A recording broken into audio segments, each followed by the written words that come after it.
Hello, my name is Professor John Benjamin, and this is Motion Graphics at West Virginia Wesleyan College. And today we're going to be talking about how to use libraries and how to animate a camera.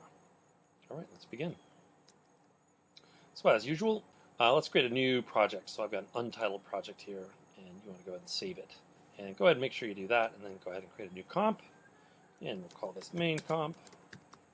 All right, here is our stage. So for today, what we're going to do is we're going to create some objects in a different Adobe program. You can do this in Photoshop or Illustrator or many other ones, but those are the primary two. Quite often I do it in InDesign. But today we're going to create some planets, and so drawing and creating shapes in After Effects is really challenging, and it's not really good for that. You can do it, but so that's why we use Illustrator. So let's go ahead and open up Illustrator and hop over there. Okay, so here we are in Illustrator, and let's go ahead and create new. And one of the things that you want to do is try to create your stage in Illustrator, or your canvas, to be the same size as the one you're working on in After Effects, or whatever program you're using. So in this case, we are working in 1920 by 1080. And so if you click on Web here, that's a pretty common one, so Web Large. And then just go ahead and hit Create. And that way, again, you're working in the same dimensions, thereabouts. So we want to create a planet today. But planets usually have spirals and different climate zones, you might say. So I'm going to begin in Illustrator by clicking on the rectangle tool. And if you don't see it, if you see one of these tools, just click and hold. And you get the rectangle tool. I'm going to drag out a rectangle. And much like in After Effects, if you have the Properties panel open, make sure that's open. You've got a window and Properties. And then if you create a rectangle, you'll see that it has a fill and a stroke. And so I want to turn off the stroke. So I'm just going to go ahead, and it's a little different. There isn't a minus sign. I'm just going to make that a 0. All right, and that means no stroke. All right, and then I'm going to give it a fill. And let's start with a color like orange. Pick any color you want. All right, and so here is our move tool, the black arrow, and that moves things around. It also can change the size by grabbing the anchors, points in the corners. And if you wanted to change it more, you'd go to the direct selection tool, and then you can click on those anchors, and you can change it like that. And of course, Command-Z is undo. So what I'm going to do is I'm going to create some stripes that might look like on a planet. And if you don't have it open, what you want to do before we get started is have your Smart Guides on. And so that's under View and Smart Guides. The Smart Guides sort of do a lot of things for you, like snapping and whatnot. And so I'm going to go ahead and select this, and I'm going to hold the Option key down. I think it's Alt on a PC, and then just drag this down. And you can see it kind of snaps into place, the next one. And then I might do that again, just Option drag, and then I might make this one a little skinnier, Option drag, a little thicker, Option drag, skinnier, however you want. That looks pretty good. All right, so now I've got these different shapes. Maybe I'll do one more.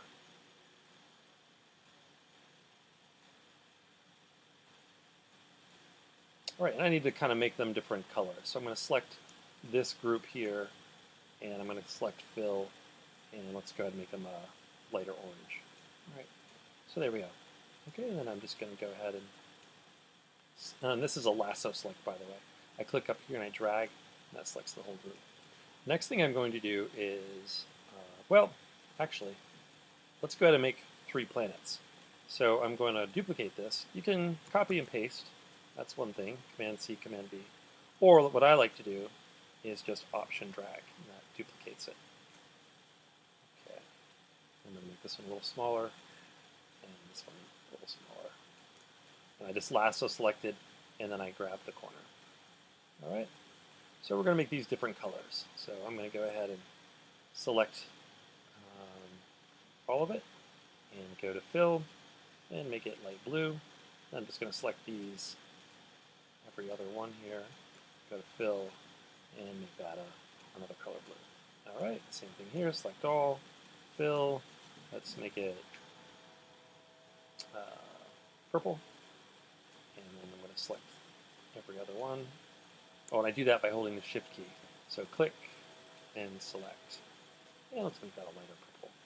There we go. Okay, so we've got 3 sort of planet stripe colors. All right, so now we need to make planet shapes, which are ellipses or circles. So I'm going to click and drag on here to get to the ellipse tool. Then I'm going to go ahead and drag out a circle. Now I don't want any fill on this circle. I guess you can have one, but I'm not going to. So I'm going to select fill and then click the little slash bar right there. So I just have an empty circle with no fill or stroke. And you won't be able to see it unless you write over it with your smart guides on. So I have my selection tool, I click on the edge there, and I'm going to put it right here. All right, what I want to do now is lasso select this whole group, and I'm going to go to my Pathfinder, which will open up here. If yours doesn't, you can go to Window and Pathfinder. And what I want to do is some more options. This is the one I want, Divide. All right, so I've divided it, but you can see now if I write over it, I've got a whole bunch of shapes. They sort of cut each other up. Now if I select this with my selection tool, they'll all select. So you can do one of two things. You can say Object Ungroup, and then you can just select the bits that you want. Or I can lasso select this outer bit and hit delete, and lasso select this outer bit and hit delete. And then I just have this little group right here. And I'm going to do the same thing with these, except I did notice that they look kind of flat there, so we're going to make this look a little more 3D. Lasso select and group. Now we'll go to Effects, Warp, and Bulge. That's better. Okay, they need to be grouped. All right, so then you could change this up or down a little bit and hit OK. So that looks a little more planet-like. I'll do the same thing here. Click and drag, lasso select, and group them. Object Group or Command G. And then I'm going to go to Effects. And the nice thing here is, if you want to apply that same effect, you can just say Apply Bulge, and there it is. Because you can see here the rectangular shapes are still there. So we can't really manipulate that curve. So I'm going to select this. I'm going to go to Object, and Flatten Transparency. And you just click OK. And now you can see it's all vector shapes. I'll do the same thing here. Object, Flatten Transparency, hit OK. And they're all there. Now I can go ahead and lasso select both with the circle. And I choose. Oops. There we go. Ungroup.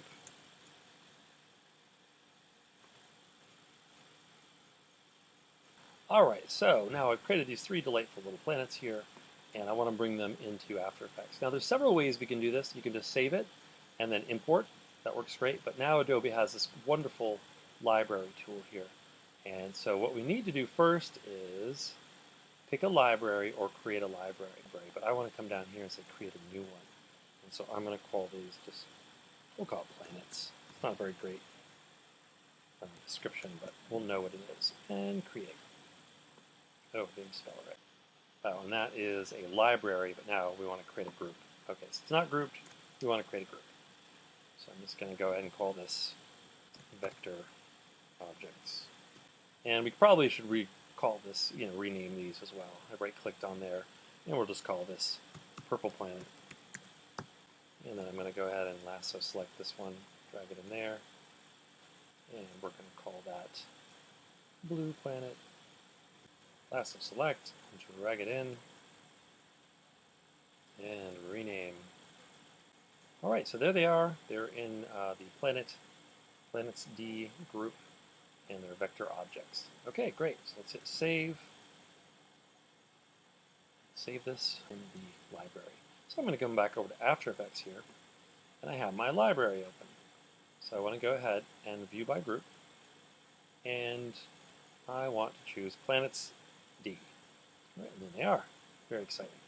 So I'm going to go ahead and drag those onto my stage here.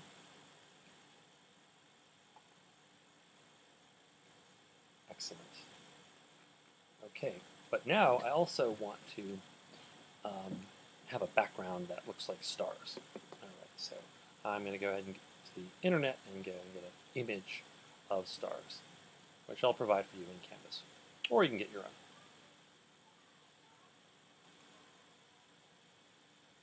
I'm going to drag that image right into my project panel here, and there's the stars JPEG.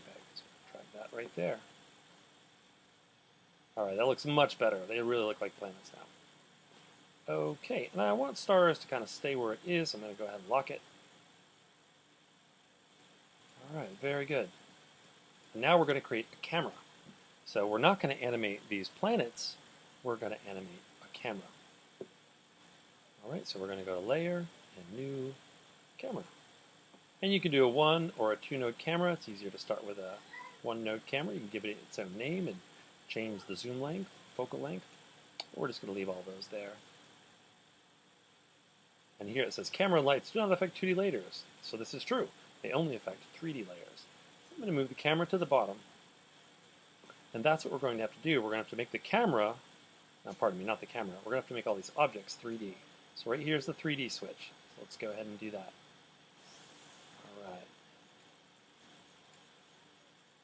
All right, so the next thing we want to do is take a look at the position of these objects in relationship to the camera. So right now we have active camera and 1 view. So let's change 1 view to 2 views horizontal. And we'll select this view and change it to camera 1. So that's what camera 1 sees. Then I'll select this view, and that's top. And you can click here and you can change it to the other views, but we want top. All right, so that's what we're going to see. There is the width of the camera's view. I'm going to select that camera and I'm going to change its position. So I'm just going to go ahead and hit P on the camera, and I'm going to go ahead and scrub left or right. I can scrub up or down. I can scrub forward or back. All right, so I'm going to scrub way back. I'm going to go minus 5,000. All right, we're going to go way back here. And I'm going to move this object up a little bit. All right, and then I want to put the planets in different places in the space. So you can see right here, they're all aligned. So I'm going to go ahead and hit blue planet here. And I'm going to hit position. And I'm going to go ahead and scrub it back a little bit. You can see it's moving back here in relationship to the camera. I'm going to scrub it way back. Okay, and then I'm going to go ahead and select orange planet, same thing, position. Maybe I'll move orange planet up a little bit. And then, oh, that's, pardon me. And then maybe forward. Now I'll still move it back. Yeah, like right there is good. All right, and then let's select purple planet, hit position, and let's scrub purple planet back just a little bit, right about there. All right. So now we're going to animate the camera. So here's the camera, and we're going to go ahead and add I'm going to move it up a little bit. Hit the stopwatch, add a keyframe, and then let's go ahead and move it right there and add another keyframe. And then we're going to go ahead and scrub it. Or in this case, I'm just going to type in a distance. So we moved it back 5,000, and I'm going to go ahead and just turn it, I guess, about 2,000. Okay. All right, great. All right, and let's see what we've done. So if I scrub this, you can see the camera's moving, and the planets are moving with it. At least they look like they're moving, or it looks like we're a spaceship that's moving with them. All right, and as always, I'm going to go ahead and select those 2 keyframes on the camera. Lasso select and hit F9. And I'm going to, of course, add motion blur to all my planets. And it's important to note here, too, that I didn't turn the background on in 3D, because it would then move with the camera, too. But I wanted that to stay still. All right, and there you have it. Just play that through. Excellent. And that's how you animate a camera and add objects from Illustrator. All right, good luck with your assignment.